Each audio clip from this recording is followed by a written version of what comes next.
June 6, 1944, 0630 hours. Omaha Beach, Normandy, France. Asterisk, asterisk. The sky is gray, not the soft gray of morning mist, but the bruised, unforgiving gray of a world at war. The English Channel churns beneath a fleet so vast it defies comprehension. Nearly 7,000 vessels stretching across the horizon like a city afloat. The air tastes of salt and diesel fuel. Beneath the roar of aircraft engines overhead, beneath the thunder of naval guns pounding the cliffs, there is another sound. The prayers of 18-year-old boys crammed into landing craft, their knuckles white around rifle stocks, their stomachs churning with more than just seasickness. They cannot see the beach yet through the dawn gloom and smoke, but they can hear it. The scream of German machine guns, the crump of mortars, the whistle of artillery shells. Somewhere ahead, through that wall of noise and terror, lies a strip of sand 400 yards wide. It has no strategic value in itself. No oil fields, no factories, no railroads. It is simply sand and pebbles, and the bodies of men who will never see home again. But on this morning, that beach is the most important piece of ground on earth. Because if the Allies cannot take it, if they cannot claw their way up those cliffs and break through Hitler's Atlantic Wall, then Europe will remain enslaved. The fate of civilization itself rides on the shoulders of farm boys from Iowa and dock workers from Liverpool, teenagers who 6 months ago had never fired a weapon in anger, who are now being asked to storm the most heavily fortified coastline in human history. The landing craft lurches, the ramp drops, and the world explodes. For 4 years, Europe had been a prison, from the Arctic Circle to Mediterranean, from the Atlantic coast to the gates of Moscow. The Third Reich had swallowed a continent. Poland fell in 27 days. France, the mightiest army in Europe, collapsed in 6 weeks. The Wehrmacht had seemed invincible, a mechanized juggernaut of tanks and dive bombers that moved faster and struck harder than any military force in history. By 1942, Nazi Germany controlled more territory than the Roman Empire at its height. 160 million Europeans lived under the swastika.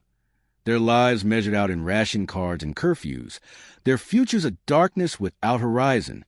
The Jews of Europe, men, women, children, were being systematically murdered in factories of death designed for industrial-scale killing. Resistance fighters were hanged in village squares as warnings. Entire cities were leveled for crime of defiance. Hitler's new order was not merely occupation. It was a deliberate erasure of human dignity itself. But the Führer had made a fatal miscalculation. He had assumed that Britain, standing alone after Dunkirk, would negotiate peace. He had assumed that the Soviet Union, bled white in the first year of Operation Barbarossa, would collapse before the winter of 1942. And he had assumed that the United States, that distant land of jazz and Hollywood and isolation, would remain on the sidelines while Europe tore itself apart. He was wrong on all 3 counts. Britain endured the Blitz and fought on. The Red Army stopped the Wehrmacht at Stalingrad and began pushing west. And America, wounded but unbroken after Pearl Harbor, transformed itself into what Roosevelt called the arsenal of democracy. By 1944, U.S. factories were producing more aircraft than all the Axis powers combined.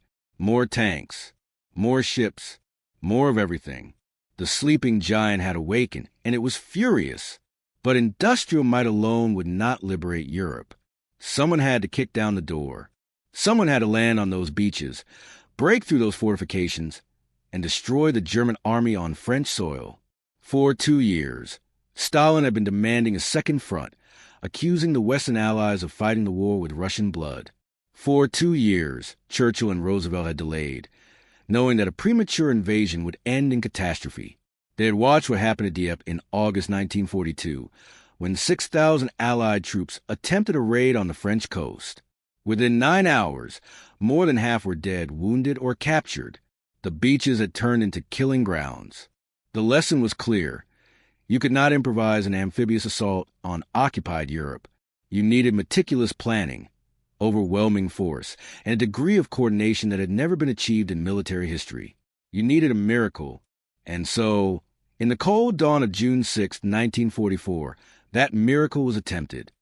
What the German commanders could not understand, what baffled them throughout the campaign, was the sheer abundance that poured ashore in the wake of those first assault waves.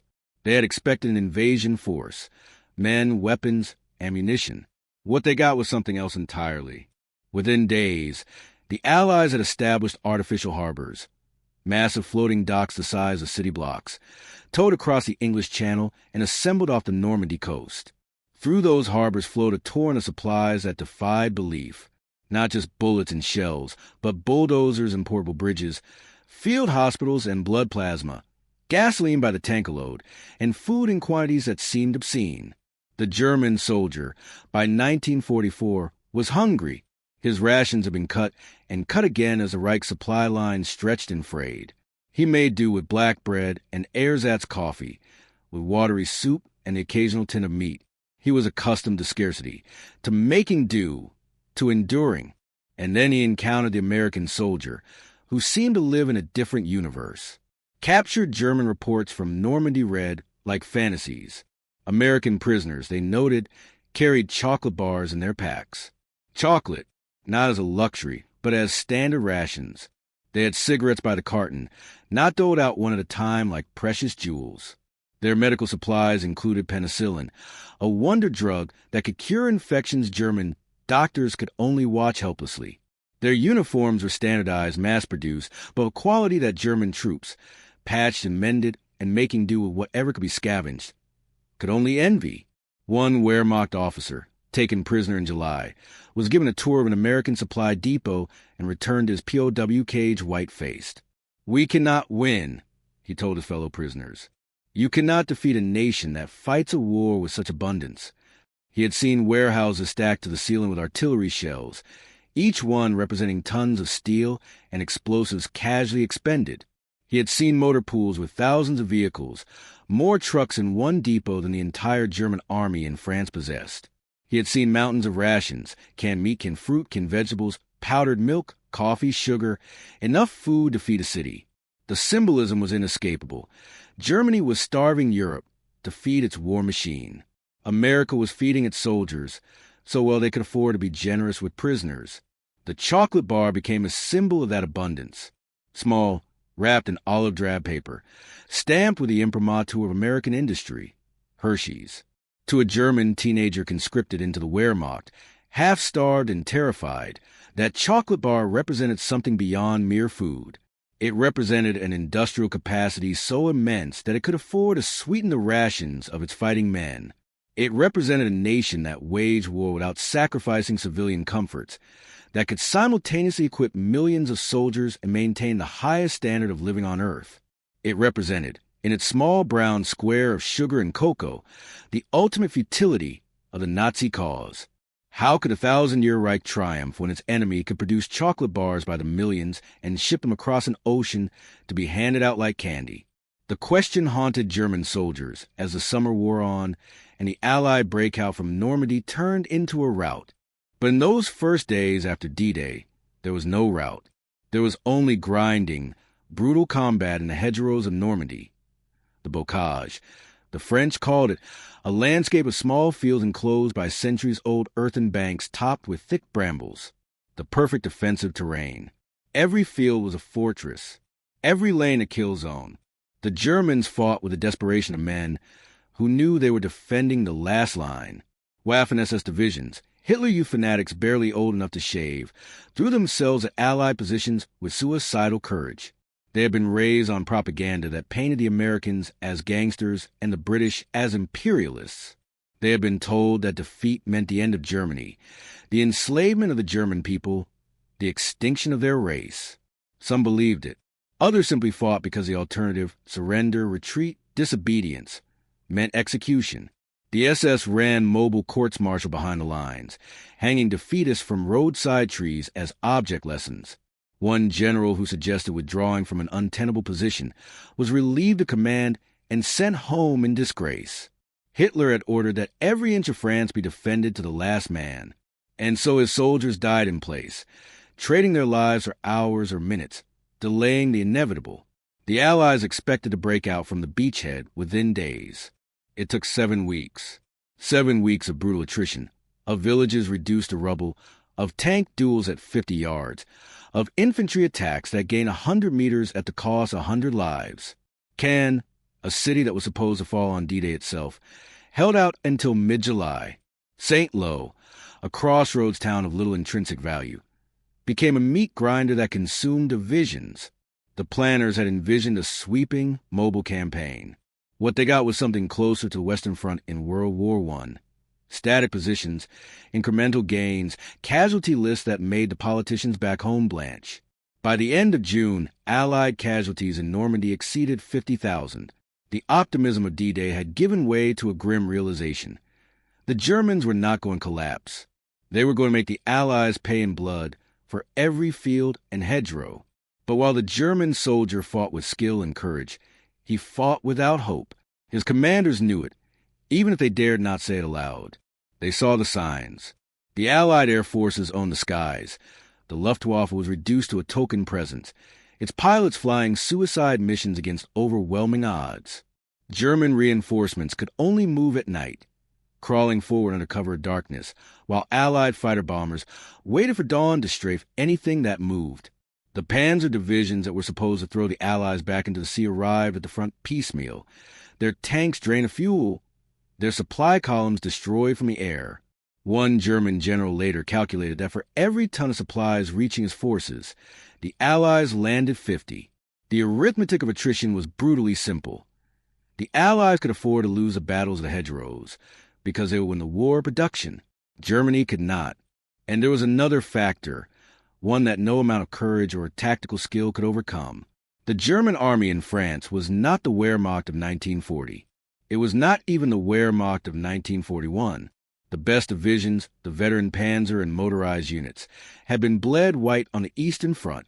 What remained in the West was a mixture of elite SS formations and second-rate static divisions composed of older men, convalescents, and conscripts from occupied territories. The Atlantic Wall was manned by Ost battalions, Russians, Poles, Georgians, who had little desire to die for the Third Reich. Some surrendered at the first opportunity.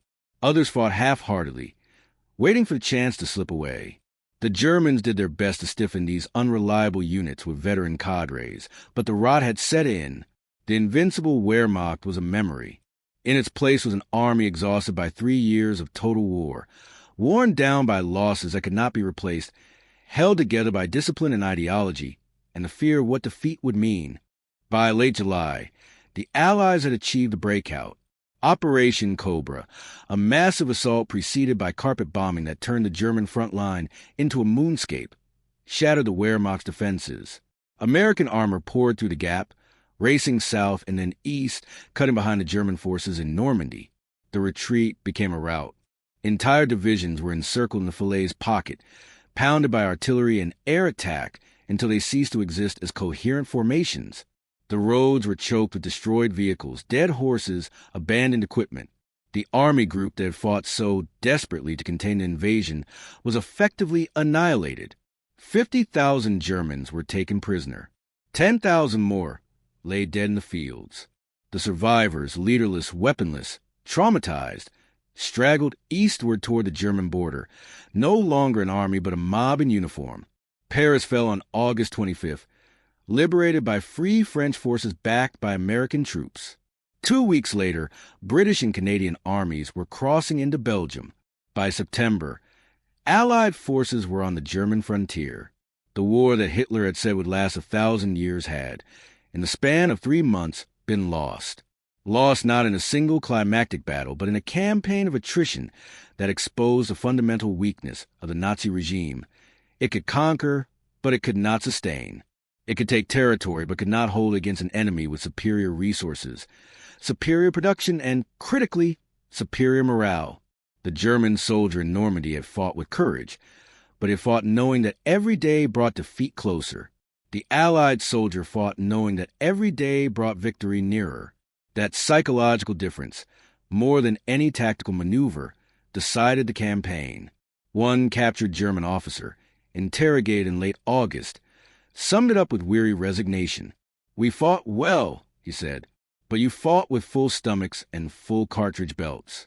We fought hungry, and our ammunition was rationed. You had air support. We had air attacks.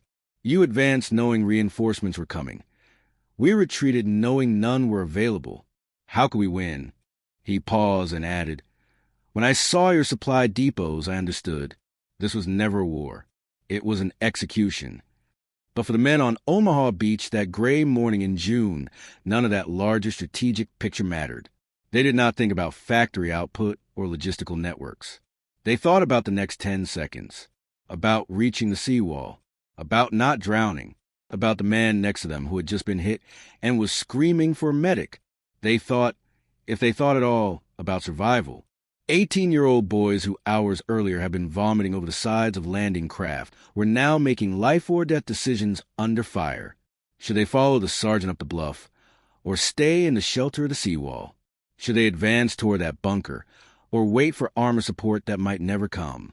Should they help the wounded man crying for his mother, or leave him and keep moving, because stopping meant dying? These were not the kind of questions they had trained for. These were not the kind of questions anyone should have to answer. But war demands answers, and it demands them instantly, and the boys of D-Day gave them. Later, historians would calculate the odds those men faced. The casualty rate in the first wave at Omaha Beach exceeded 90% in some companies. 90%. 9 out of 10 men hit before they could fire a shot. Statistically, landing on Omaha Beach in the first wave was more dangerous than any other operation in the Western Theater, more dangerous than Anzio, more dangerous than Market Garden, closer in lethality to the suicide missions flown by bomber crews over Germany, except that bomber crews had a chance, however slim, of bailing out, of becoming prisoners. The men on Omaha had nowhere to go but forward or die, and they went forward, not because they were particularly brave, though many were, not because they were particularly well-trained, though they had been prepared as well as time allowed. They went forward because someone had to, and they were the ones there, and to stay meant certain death. It was a calculus of desperation more than heroism. But the line between the two on a battlefield is often impossible to draw. Among the small objects recovered from Omaha Beach in the days after the landing, alongside spent shell casings and shrapnel fragments, were dozens of small wax paper packets, deer ash and chocolate bars, issued to every soldier as emergency rations. Some had been pierced by bullets or shrapnel. Others were simply dropped in the chaos of combat, lost in the sand and surf. A few had been partially eaten. The wrapper torn open by men seeking a moment of normalcy in the midst of hell. That chocolate, dense, bitter, barely palatable, formulated to resist melting in tropical heat, was a small comfort, but it was a comfort nonetheless. And for men who had seen their friends torn apart by machine gun fire, who had waded through water turned red with blood, who had endured an experience that would haunt their dreams for the rest of their lives, that small square of chocolate became a talisman, a reminder that somewhere beyond the beach, beyond the war, there existed a world where men ate chocolate because they enjoyed it, not because they needed the calories to stay alive. A world where mothers baked cookies and children played in yards and people grew old in peace. That was the world they were fighting for. Not abstractions like democracy or freedom, though those mattered. They were fighting to go home, to return to a world where chocolate was a treat, not a ration, where the loudest sound was birdsong, not artillery, where young men buried their fathers, not the other way around. The strategic significance of D-Day is beyond dispute. It opened the second front that Stalin had demanded, forcing Germany to fight a two-front war it could not win. It returned the Western Allies to the European continent after 4 years of absence, restoring their credibility as military powers. It began the liberation of occupied Europe, giving hope to millions who had lived under Nazi tyranny. It validated the combined arms doctrine of modern warfare, air power, naval power, and ground forces acting in concert to achieve objectives beyond the reach of any single service. It demonstrated that amphibious landings against fortified positions were possible, given sufficient planning and resources, overturning the pessimism that followed Dieppe. It inflicted losses on the Wehrmacht that Germany could not replace, hastening the Reich's collapse. And it ensured that when Germany was finally defeated, the Soviet Union would not be the sole liberator of Europe, thereby shaping the post-war order in ways that would define the second half of the 20th century. All of these things are true. All of these things mattered. But there is another truth, one less often spoken. D-Day succeeded not because of superior strategy or technology, though both played roles, but because young men, most of them teenagers, were willing to run into machine gun fire for reasons they could barely articulate. They were not supermen. They were not fanatics. They were ordinary people asked to do something extraordinary, and they did it. Not perfectly, not without fear, not without breaking down, in some cases, under the unbearable stress. But they did it, and in doing so, they changed the course of history. The soldiers of D-Day did not know they were part of a turning point. They could not see the larger picture, but they moved forward anyway, one step at a time, because the man next to them was moving forward, and they would be damned if they would let him down. That kind of courage, the courage of ordinary people in extraordinary circumstances, is the rarest and most powerful force in human affairs. It cannot be manufactured or purchased. It can only be inspired. And on June 6, 1944, it was inspired by the knowledge that the cause was just the enemy was evil and someone had to stand up and fight. The German soldier in Normandy fought for survival, for his comrades, for fear of the consequences of defeat. But he did not fight for a future he believed in. He fought to delay the inevitable. The Allied soldier, by contrast, fought for something larger.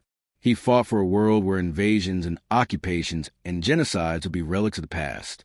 A world where nations settled their disputes without mass slaughter. A world where liberty and justice were not just slogans but live realities. He did not always articulate it that way. Most could not, but they felt it. They knew, in a way that transcended words, that their cause was right, and that knowledge gave them a strength that the Wehrmacht, for all its tactical skill, could not match. In the years after the war, veterans of D-Day struggled to explain what it had been like. The words never seemed adequate. How do you describe the sound of a bullet passing inches from your head? The sight of a friend's body torn open by shrapnel? The smell of cordite and blood and fear? How do you convey the loneliness of combat? The way each man is isolated in his own private hell even as he fights shoulder to shoulder with others? How do you explain the contradictions? The terror and the boredom, the camaraderie and the alienation, the exhilaration of survival and the guilt of being the one who lived. Most veterans didn't try. They came home, put away their uniforms, and tried to forget. They married, raised families, built careers. They moved on with their lives, or tried to, but the war never entirely left them. It was there in the nightmares that came without warning decades later. In the flinch at a car backfiring. In the inability to throw away food, no matter how stale, because they remembered being hungry. In the tears that would suddenly come when they heard taps played at a funeral. The war had marked them, and the mark did not fade. Yet for all the trauma, for all the horror, most did not regret what they had done. They had been part of something larger than themselves. They had stood against evil when it wore a swastika and marched in jackboots. They had helped liberate Europe from a regime that industrialized murder and turned racism into state policy. They had won the most consequential conflict in human history. And when their children and grandchildren asked them if it had been worth it, all the suffering, all the loss, they said yes, because the alternative was unthinkable. A world where Hitler's Reich endured, where the Holocaust was completed, where totalitarianism snuffed out the last lights of freedom. That world had been a real possibility in June of 1944. It was not a possibility in June of 1945. The men who stormed Omaha Beach had made the difference. 70 years after D-Day, archaeologists excavating the bluffs above Omaha Beach found a small tin buried in the sand. Inside was a deer ration chocolate bar, still wrapped, the paper stained and fragile but intact. No one knows who left it there. Perhaps a soldier who carried it ashore and never got the chance to eat it. Perhaps someone who kept it as a good luck charm and lost it in the chaos. Perhaps a medic who intended to give it to a wounded man and forgot in the urgency of triage. The chocolate itself had long since deteriorated, crumbled to dust inside its wrapper. But the tin was preserved, and on its lid was stamped the familiar logo, Hershey's. That small tin, found 7 decades after the battle, is now in a museum. Visitors stand before it, this humble artifact of industrial age war, and they see not just a candy bar, but a symbol of everything America brought to fight: the productive capacity, the logistical genius, the casual abundance that could afford to sweeten the rations of its soldiers, even as it armed them with the finest weapons mass production could provide. That chocolate bar represents, in miniature, why the Allies won and the Axis lost. Not because of superior courage or racial destiny or ideological purity, all the things the Nazis believed in, but because of factories and farms, ships and trucks, coordination and supply. The unglamorous, unheroic reality of modern war. Logistics defeats valor. Abundance defeats fanaticism. Democracy, messy and inefficient as it is, defeats totalitarianism in the end, because it can outproduce it. But that is too simple. Logistics alone did not win D-Day. The ships and planes and chocolate bars would have meant nothing if the men had refused to leave the landing craft, if they had stayed pinned on the beach, if they had broken and run. Material superiority is necessary, but not sufficient. It must be wielded by human beings willing to risk everything. And on June 6, 1944, enough of them were willing. Not all. Some froze. Some broke. Some did the bare minimum and no more. But enough, just enough, found the courage to move forward under fire, to climb the bluffs, to silence the bunkers, to carve out a foothold that could be expanded into a beachhead, and a beachhead into a breakout, and a breakout into the liberation of a continent. They did it with rifles and grenades and flamethrowers. They did it with artillery support and naval gunfire and air superiority. And they did it, in some small measure, fortified by a chocolate bar that represented the world they came from and the world they hoped to return to. A world of plenty, a world of peace, a world where the guns were silent and the dead were mourned and the living could get on with the business of being human. D-Day did not end the war. 11 more months of savage fighting lay ahead, across France, through the Low Countries, into Germany itself. The Wehrmacht, even in defeat, remained a formidable force. The Battle of the Bulge in December 1944 would prove that Germany could still launch devastating offensives. The Siegfried Line would have to be breached at enormous cost. The Rhine would have to be crossed under fire. German cities would have to be taken street by street, building by building, as the Nazi regime collapsed into a gutter dammering of fanaticism and denial. The European war would not end until May 8, 1945, when the last German forces surrendered unconditionally. By then, millions more would have died, soldiers and civilians, victims of bombs and bullets, and the final spasms of the dying regime. The Holocaust would continue until the camps were liberated, the ovens stopped, the survivors freed. D-Day was not the end. It was the beginning of the end. But without it, there might have been no end at all. Or, at least not the end we know. Imagine the alternative history. Imagine if D-Day had failed, if the Atlantic Wall had held, if the Allies had been thrown back into the sea with catastrophic losses, their invasion fleet destroyed, their armies shattered. What then? Perhaps a negotiated peace, with Germany retaining control of Western Europe while focusing all its remaining strength on the Eastern Front. Perhaps a stalemate, with Hitler's regime slowly collapsing under its own contradictions while the Red Army ground westward. Perhaps a nuclear war, as the Manhattan Project bore fruit, and the question arose, do we use atomic weapons on Germany, accepting the moral burden, or do we let the Reich endure? None of these alternatives are certain.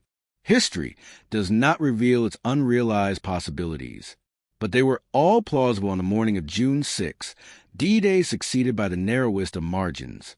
If a few more things had gone wrong, if the weather had been worse, if the German response had been faster, if more of the assault troops had broken under fire, the outcome could have been catastrophically different.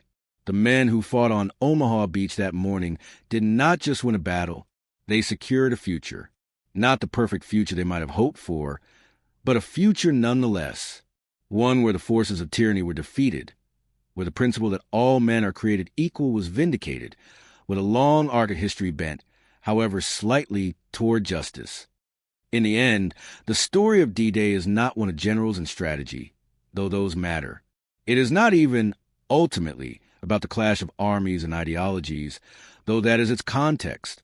The story of D-Day is the story of the young man in the landing craft, his hands shaking, his stomach knotted, his mind racing with thoughts of home and family and everything he stands to lose. It is the story of that moment when the ram drops and the bullets begin to fly, and he has to choose, forward or not, run into the fire or cower in the boat, lie with the fear or die with the guilt of inaction. It is a choice that should never have to be made. But history demanded it, and he made it, and because he and thousands like him chose to go forward, the world was changed, not immediately, not perfectly, but irrevocably. The chocolate bar in the museum case is a reminder of that choice. It is a small thing, insignificant in itself, but it represents a civilization that produced it. A civilization wealthy enough to give its soldiers chocolate, generous enough to share that chocolate with prisoners and refugees, confident enough in its cause to believe that kindness was not weakness but strength. The German soldier, eating his black bread and ersatz coffee, looked at that chocolate bar and saw the impossibility of victory. He saw a nation that could afford to fight a global war without sacrificing its fundamental character, a nation that remained, even in wartime, recognizably itself, democratic, abundant, optimistic.